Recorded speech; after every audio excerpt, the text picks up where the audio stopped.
Hello everybody, happy Mother's Day to all of our amazing moms out there. Welcome back to our second virtual Mother's Day live session for the day. Who you're looking at right now are two big babies. These are our cheeses from last year, Muenster and Gouda. So we thought that we would give them a little love to start out before we take you back to our new calves this year. They're making us follow them.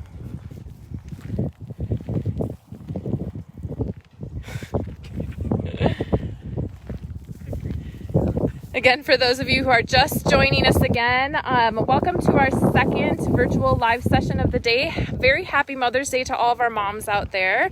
We're so glad that we can at least bring this part of the farm to you to help you celebrate. This is Muenster right here that we're following. He just turned 1 year old along with his cheesy cohort Gouda. So these guys were our cute calves that everyone had eyes on last year, so we thought we would give them some love. Looks like we've got a few more of you joining us, so I don't know if you wanted to let's get started officially. So welcome back everyone and happy Mother's Day. So yes, we know Mother's Day, cute baby Musk Ox calves, but these two have just been vying. I don't know if you noticed in video one, them like watching.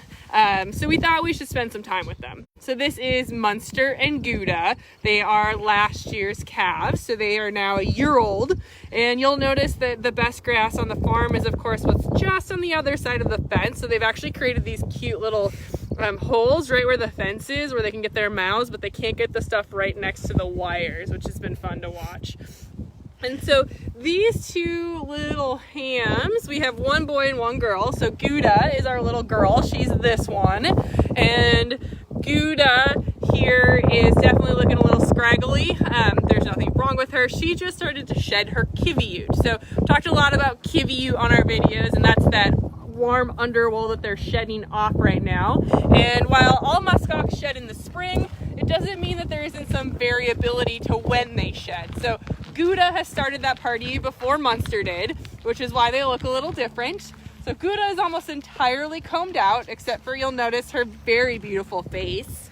And so she does have some strands of it still hanging off her face, and it makes her look a little slimmer, where Muenster here has barely started to shed his fiber off. And so because of that, he still looks like a giant poof ball.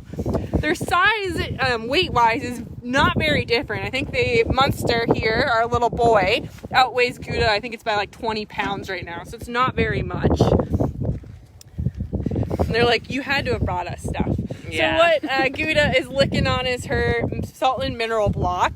So we give Musk Ox all a block version of their salts and minerals and a powdered version, because sometimes you like it one way or the other and everyone's a little bit picky on that, so we make sure they have both so that they're getting all of the salt and minerals that they could possibly need in their world. You do our hands. And so you will notice a little bit of difference in their horns, and it's a great way to tell them apart. So Gouda, being a little girl, her horns are a little smaller. And Muenster, being our little boy, his horns do grow a little faster. He is a castrated steer, so he'll never be able to breed. It allowed him to hang out with Gouda longer, but he still does grow horns faster than one of our females would. But you'll notice that they're pretty small little horns. They're not born with horns, they grow in, and they're going straight out. And as they get closer to 2 years old next year, their horns are actually starting to go upward a little bit. And that upward is going to help you ID as far as age of Musk Ox. So for the first about 3 years, you can actually tell how old a Musk Ox is based off their horns. She's like, what are you doing? Yeah, what do you think? Gouda, you're live. I don't think she cares. Yeah. Monster's like, I'm gonna shove stuff in my face. Yeah. Yeah. Should we see if we can see any of the little babes? Let's go see if we can see some. All right, we're taking you to the babes, the new ones. It's kind of an Alaskan hot day here today, so they've taken to the shade, but we lost it. Oh, we're back. Good. So as you can see a little bit in the distance, unfortunately, we do have all of our calves are kind of hanging out under their shade shelter. So Musk Ox, well, fine, Galena. Musk Ox are able to deal with summer, but these little calves are born with a full coat of kivute, and that kivute is about 8 times warmer than wool is per weight, and their body is covered in it. So they were born to be able to deal with a cold Arctic in the spring. So they have not shed their kivute yet and won't for a little while. And because of that, they are a little hotter than everyone else. So they tend to hang out in the shade when they can. And they're lazy with the sun beating down on us right now. It's also just out of nowhere nice and warm, which for us, we're kind of like, this is nice, but it's pretty hot out for all of us out here. Yeah, we're kind of sweating right now. Yeah. We're not gonna lie. We're not used to this. We're probably sitting around 72 degrees or so, which is about as hot as we'd ever expect a hot summer day to be outside of a big heat wave. Yeah, a big heat wave in May. Mm-hmm. So I know this is probably really exciting to watch babies laying down in the distance, but they're there, we swear. So you can see, are all 3 of them under the shade right now? They are. Yeah. Looks like, so the Musk Ox standing up, that's Galena, and so her calf, Snow Trut, is behind her. Avalanche is to her right laying down, and her calf is to her left, and that is Freya. And then the one hanging out by herself while Jadeite on the far left is grazing away is little Jor. I guess I tried to zoom in, but of course it doesn't really do much, but that's all right. Yeah. You can still see the littles a little bit. Does anybody have any questions? It can be any question. It doesn't have to be related to the calves. It can be questions about Musk Oxen in general, what we do here as an organization, just any burning Musk Ox questions you guys can think of. We're always more than happy to have you throw them our way. Otherwise, we'll keep seeing if they're, somebody's up. Thank you. She's been trying to make friends all day. Is that Jord? Yeah. Yeah.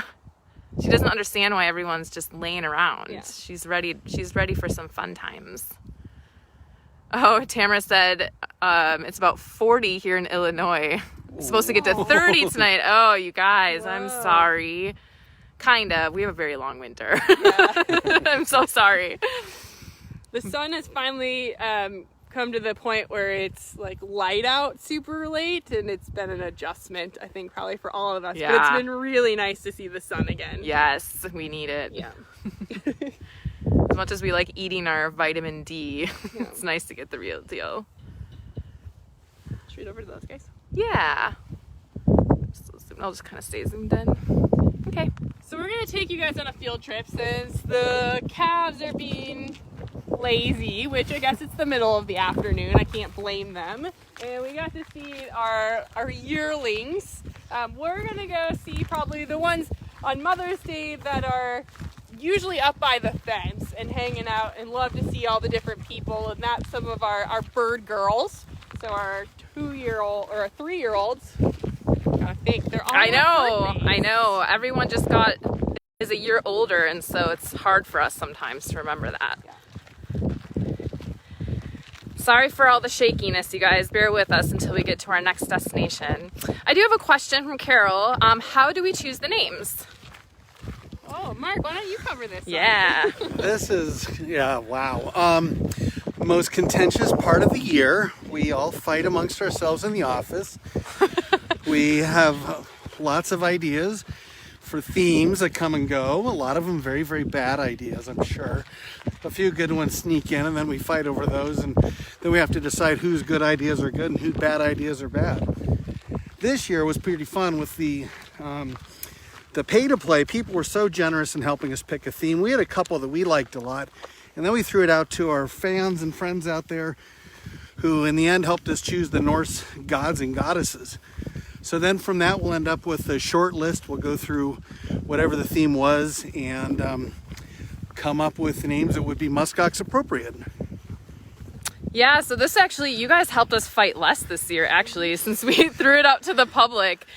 You took all the fun of fighting in the office away from us, so thank you. Yeah, that really did help. I feel like the theme is always the part that like we get the most heated about. Once Right. it gets to names, we're like, okay, well that's cute. Yeah, at least we've got our theme. So that was a good question. I have another question from Teresa. Like with Muenster, how do we decide to castrate our males? Why do we decide to make them into steers? There are several things that go into that decision. So for Muenster in the year before, Argon, who's right up here on our left, in each of those 2 years, we just had one boy and one girl that were born. And we wanted to make sure that the little boy and the little girl, so Xenon and Argon here, had a buddy. They're herd animals, and so being with somebody else is really important, as with Muenster and Gouda. So in that case, it's all about making sure the social thing is working out for them. Otherwise, the decision that goes into it is, are they genetically something that we are interested in having on the farm as a breeding bull? Would that be beneficial to the herd in general? And if we have, say, father or grandfather was bred a lot, then all of a sudden we're looking more at, their ability to have a more relaxed and quiet life. You take all the testosterone out of the bull, and all of a sudden you've got a lot more even-tempered male who will live a lot longer. A lot for all the combing that they're going to go through in their life. It's just a lot more just an easygoing process. So a lot goes into the thought, but it's at the same time that's typically a pretty straightforward decision for us. And I've got Kathy Lenz. She's saying hi to her Argon from all the way from Wyoming. Let's see if we can go see Argon for you, Kathy, while we're over here.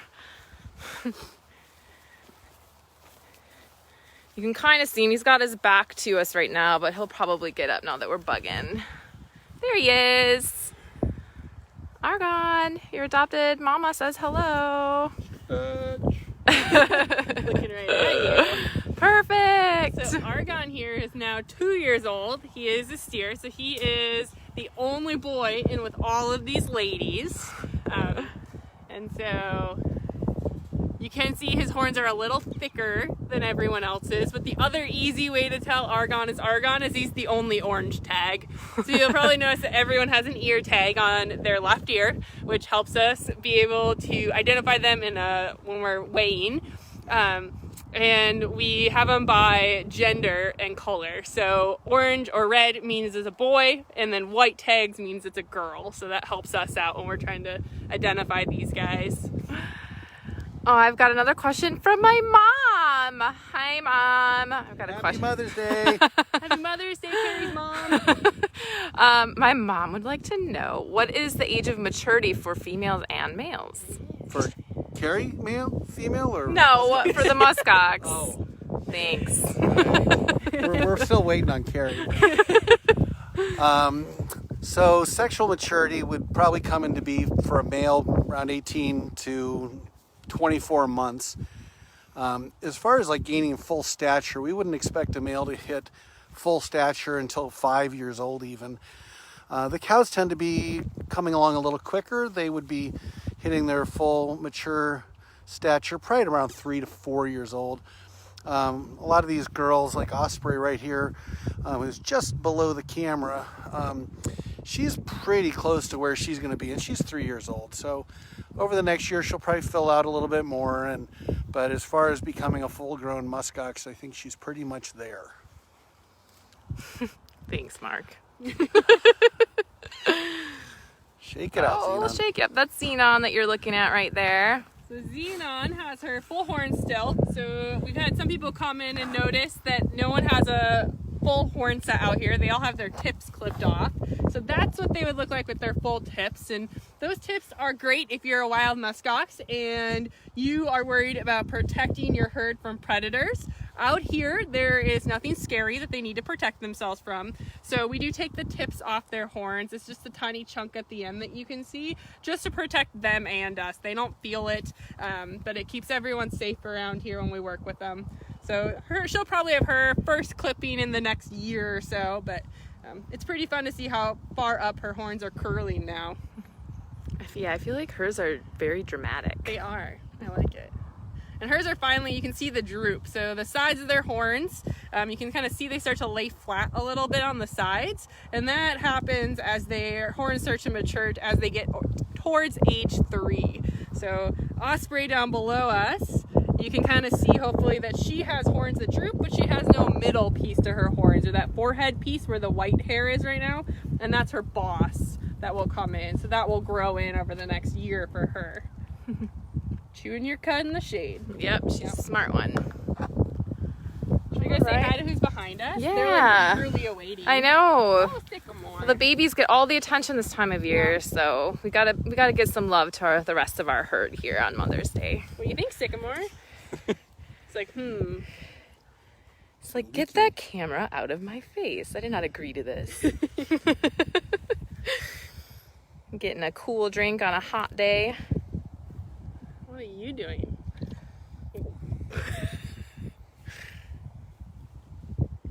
How old is Sycamore now? The trees. Sycamore's a tree, 4. Tree. 6. 6. Yeah, they're old now. Yeah, Mark, I know. you've been here for a Time while, Mark. flies. Jeez. Oh my. He's motorboating. Oh. What you doing, You gonna Sycamore? zoom away? Go for a little swim? Little bubbles. Oh, this is a really good question. Carol's asking, she says, some zoos are masking when near their animals. Do you not need to worry about masking? That's a great question. One of the reasons that we are going to be so cautious in opening to the public is because we are not certain whether or not this COVID-19 can be transmitted to the Musk Oxen. And I think it's going to be a very difficult thing just by watching, probably more than anything else. So we're not open to the public. Our staff is all, essentially we're in a very small little bubble with how we're interacting. We're keeping our distance. Danny and Carrie are both spending most of their time at home, working from home during the week, and just doing all the social distancing, wearing masks in public when we go out. So we're not interacting with these guys personally right now. Jamie, our herd manager, is, and likewise is doing everything in her power to be as isolated as she can so she can be there for the herd, and we'll just continue doing that. So when we do get to a point where we're open to the public again, those are all going to be part of the consideration of how to do it safely, because there's nothing to be gained from doing it unsafely for whether the people who are visiting, the staff involved, or the herd first and foremost. So great question. Yes, thank you, Carol. That's a really good way for us to talk about kind of the steps that we've been taking here with concern to that. So thanks for asking that. I have another question from Teresa. She's wondering if the horn is attached to the skull. The skull, so when they're very little, like we see the little buds coming out on our cheese heads down there, it's actually an enzyme within like the hair that starts growing. On top of the skull, there's a horn plate, and it's kind of an undulating structure that as the keratin starts to grow onto their head, it gives it a lot of surface area, which gives it incredible how they can run into each other so hard. But it's separate. It would be like saying your fingernail is not a part of your finger bone. So they're two separate things. They are right next to each other. That horn plate is what allows it to have lots of surface area to grab a hold of, and also just one more layer of like cushion as they are smashing into each other. That's a great question. Mm-hmm. Gonna walk away.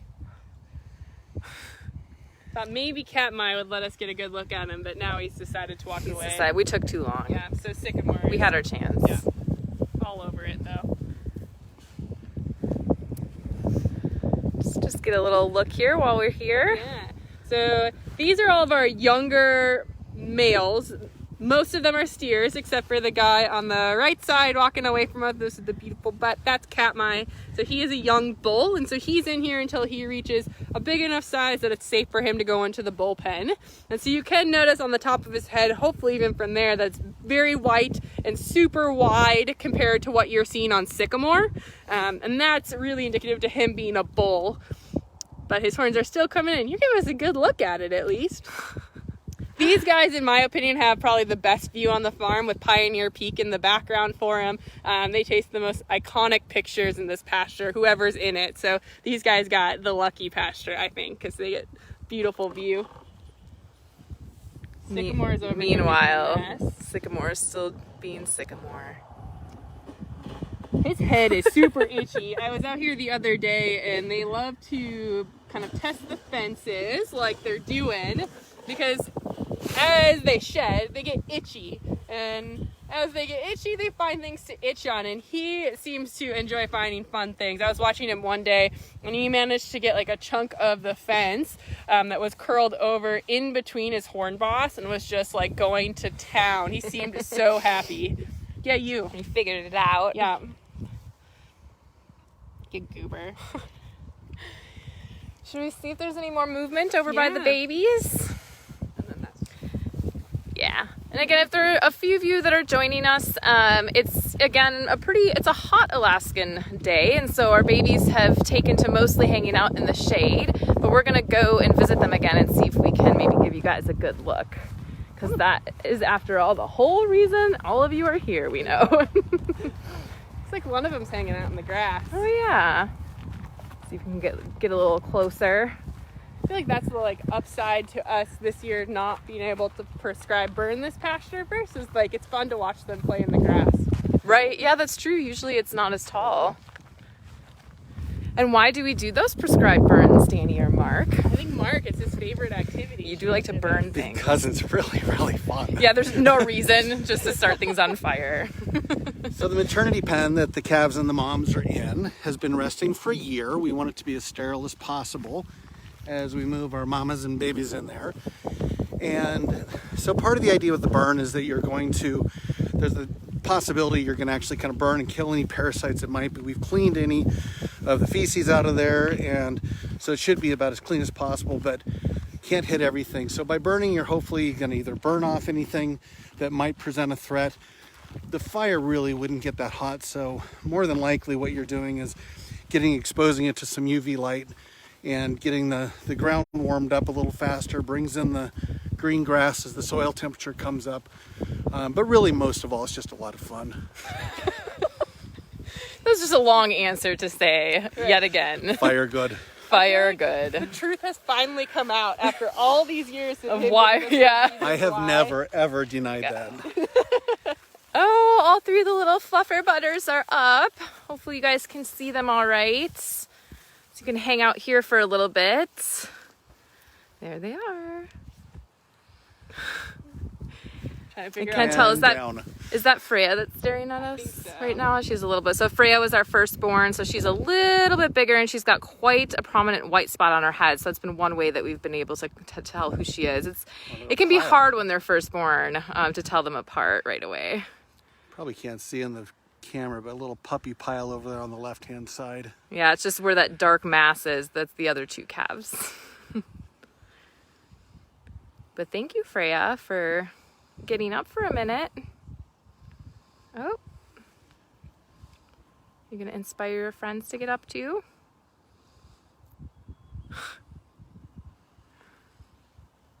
Galena's still over there keeping watch. Uh-huh.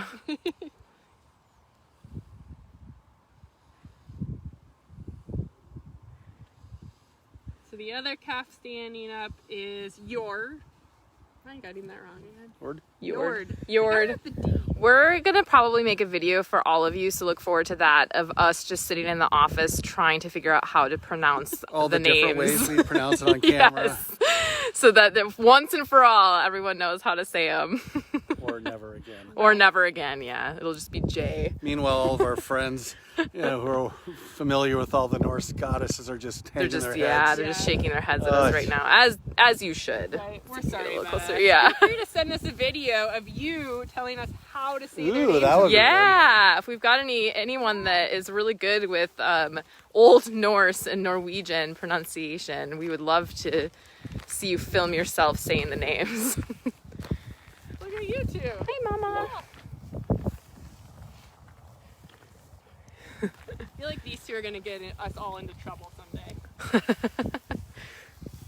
Oh, hello. Oh, I know, their butts really are the best.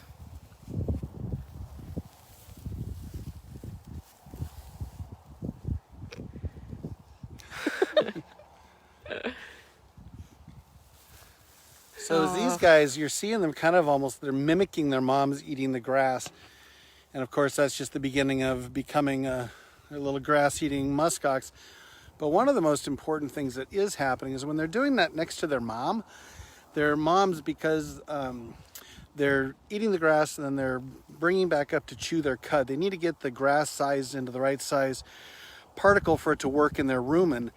And by mimicking this behavior next to their mom, they're actually getting the enzymes that are coming up with their mom's rumen, because they're born with a sterile gut.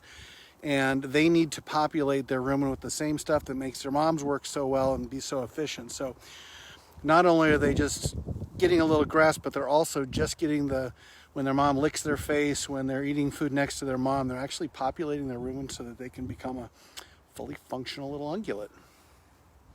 Oh my God. Oh, she's going to meet the cheeses. You guys, it does not get much better than this. She's looking for food. I Carrie. Yeah. Mark, come on, let me have my Oh, now storyline. she's stuck in the bowl. Yeah, like mother, like daughter. Yep. Yeah. Stuck in the bowl. That's Freya. Tamara's wondering if we ever have to worry about bears here. Never, ever, ever. I would say in all the years that I've been around the property, I've seen one moose in a record snow year that was able to step over a fence. We have a double perimeter fence, 6 feet tall, and then of course all these other interior fences that happen. So there are bears around. A friend who lives kind of across the highway and up about a quarter mile has beehives, and she's had black bears get into her hives before, but it would be a really desperate, crazy thing for a bear to come onto the property. So not really an issue for us here. Even though we're on these kind of sprawling 75 acres, we are surrounded by a fairly built up area. There's homes all around us, and Palmer's just 2 miles down the road. So for as beautiful and open as it is, we're not exactly in the wilderness either. Yeah, we're pretty lucky that we don't have to worry about that. We always joke around here that because musk ox have trouble seeing short things in front of them, that the scariest thing most musk ox adults have ever seen are like 5-year-olds who are running around out here, just because they have trouble seeing them, and so to them it's an automatic predator. So, Oh, gotta check out all the buckets like mom. yeah. What's supposed to be in these things? Snacks. Yeah. Alina's got a nice little growl. Rawr. So what is in these buckets usually is a pelletized feed made just for musk ox, and so they get it once a day, and it goes in those buckets. For musk ox, it's like an awesome treat. For us humans, we get to look at it as, okay, we're rounding out their diets and making sure they're getting everything that they need. For these little calves, what they haven't maybe realized yet is they have a super secret spot that only they can get to that has special calf feed in it that we'll try to get a close-up of for you later, so that they can have a spot to get in, because otherwise mama would eat all of their food. Affectionately known as the cafeteria.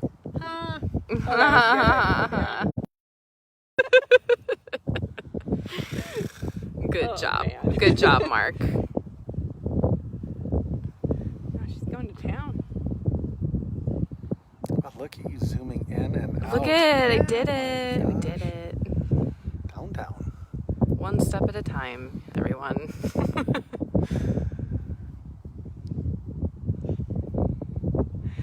So if we have any other questions, we'll take some last minute questions before we sign out again, before our next live session, which will come back one more time today at 4 p.m. Alaska time. I know that might be getting a little bit late for some of you folks, but we thought we would do 3 of them throughout the day to give everybody a chance to sign in live if they want. And of course, like always, our live videos, these will not be going away. So you can always rewatch them or you can share them with friends. They will be posted to our Facebook page. So you'll be able to still go back and see. And you can also keep asking your questions. We'll do our best to get to those over the next couple of days. Remember too, we have a little bit of a lag, sometimes as many as a couple minutes or more. So if you ask a question at the end of the live session and you don't get an answer, don't be offended.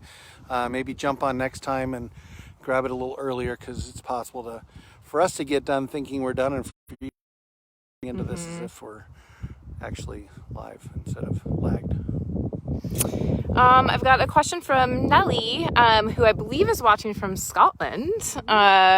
She would like to know how long they suckle for, until what age? Mark, Danny, if who wants these it? guys were in the wild, they would be attempting to nurse for as long as a year, or even until mom got pregnant again. Nutritionally, these guys, as we just talked about, they're already starting to eat the grass and mimic the feeding there. Within about a month, the milk really does become rather a bit of a supplement. It's still got tons of good love in it. There's nothing in the world better than mama milk for any mammal. And so we'll let them hang out with mom till they're into about their 12th week.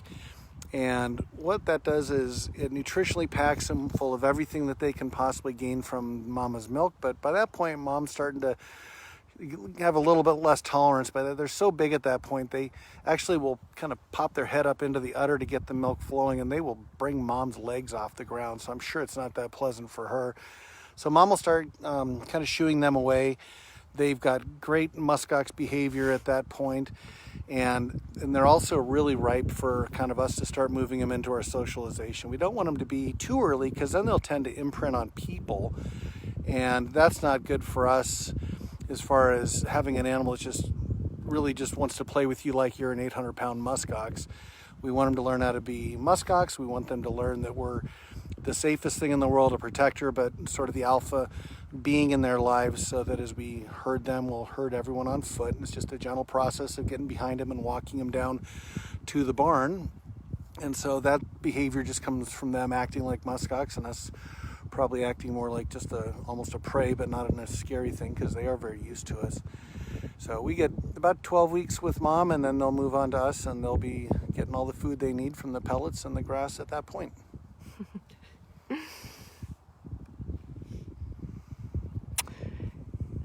Oh, thank you for tuning in, Lisa. I've got Lisa George just thanking us for the video. It's making her day.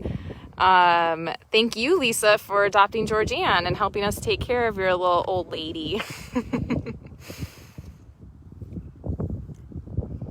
All right. Awesome. I think we're going to wrap it up. So thanks again, everybody, for joining us on our virtual Mother's Day for our second live session of the day.